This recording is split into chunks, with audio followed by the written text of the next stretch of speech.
Hi, this is Scott Garibay, and today I want to talk about Vivek Ramaswamy, and I want to talk about what is the key difference between Republicans and Democrats. What's the real difference?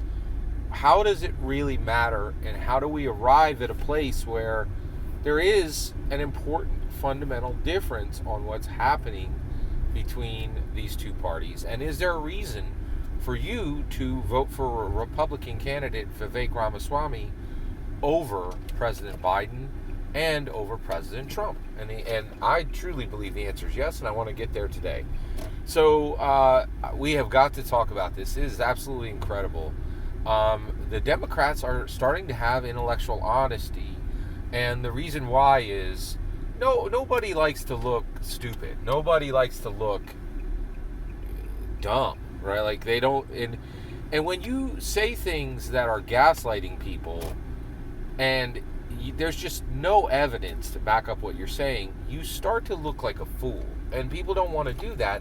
And the Democrats are like, we're trying to make this sale to people, and it's just it's abominable, and we look like fools. And they're starting to say, I don't want to look like a fool, we need to roll this back and make this different, right? And so very, very interesting. So let's talk about open discussion within the Democratic base, within the dyed-in-the-wool Democratic base, that is starting to show some very shocking intellectual honesty. So I am a huge fan. It is my absolute gold content every week. Well, I would say it's tied. I really like Grace Randolph's movie Math too. But every week, I have an information diet, just like you, all right? And my creme brulee is the Slate Political Gabfest. It's a 1 hour podcast that really, if I don't hear, if I literally put myself in a cave all week, and I come out of that cave and I listen to the 1 hour Slate Political Gabfest, I know what's happening in the world. I know the most important things. I'm hearing about it from brilliant people, John Dickerson, Emily Bazelon, and David Plotz. And these people, they're incredibly smart when it comes to politics.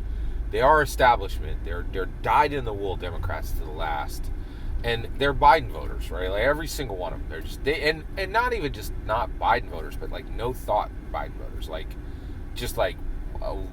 They don't have anywhere to go, right? Because they're so bought in to the Democrats, right? But they are all brilliant, and they're all hard workers. And I've listened to them for 15 years. They're brilliant, right? But there was something that they said on this week's Slate Political Gabfest that I was absolutely shocked at. So they bring on this guy named Frank Foer, and he's one of them. He's a pure 100% Democrat, right? And so he comes on their show, right? And they're like, welcome, and they didn't say this with their words, but they definitely said this, in my humble opinion, with their with every way they greeted him, like, hey, you're one of us, right? And so this guy, Frank Foer, is the greatest banner carrier for President Biden, right? And that's a big deal, right? Let's talk about that. Let's really explore what's happening with that concept of a Biden banner carrier, right? So because and he wrote this book called The Last Politician, and this book was literally written to tell you, in my humble opinion, Biden doesn't suck, right? And you're like, doesn't he? And so this guy really carries the banner and says every possible good thing you could possibly say about President Joseph Biden, right? And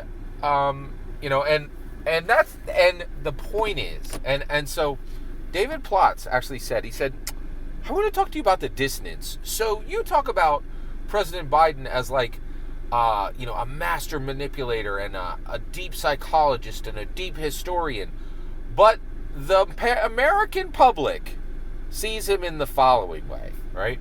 And these are his literal exact words, and I was shocked. He's like, the American public sees Joseph Biden, and here's his exact words, as doddering, old,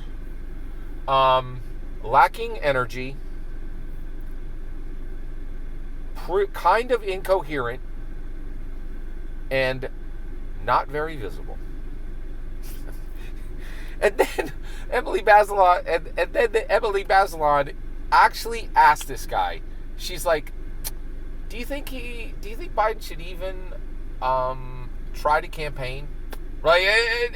And then this guy who is, he's trying to protect Joe Biden so hard, and these are his dyed-in-the-wool best Democrat friends, and even they can't stand the outrageous noise coming from his banner carrying, right?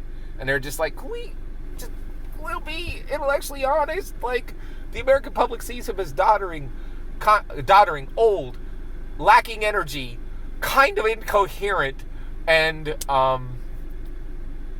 not very visible, right? Just eviscerated him as a candidate. And these are his greatest fans, right? And they're like, we've reached a point where we can't pretend anymore. This is outrageous. And what we're asking the American public to do is outrageous. And this candidate is so bad that we, dyed-in-the-wool Democrats, can have an open discussion on whether it's even worth putting him on the campaign field, right? And the defense of President Joseph Biden from Franklin Foer, the guy who wrote The Last Politician, is he's a gaffe machine. He's a gaffe machine. He says things by accident. And you're like, whoa, dude. Like, just come on. He's trying so hard to not just say the obvious, that Americans see him as doddering, old, lacking energy, okay? Kind of incoherent, and not very visible. Like, just saying, what we are asking Americans to do is so abominable and so insulting to any of them. This is not a real candidate for anyone, right?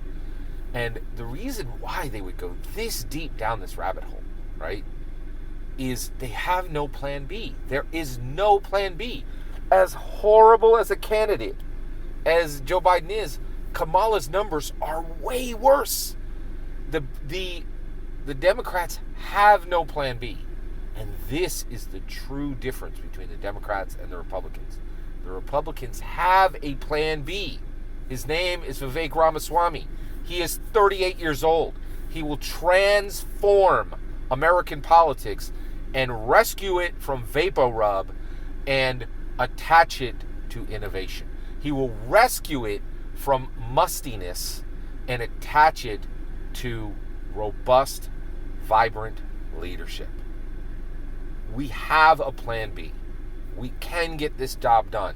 We can point to a real alternative, and the Democrats can't. That is, Vivek Ramaswamy is the last great hope of the Republican Party to be the Republican Party and not be the Trump Party, a party of pure villainy. Every single word of that is my humble opinion.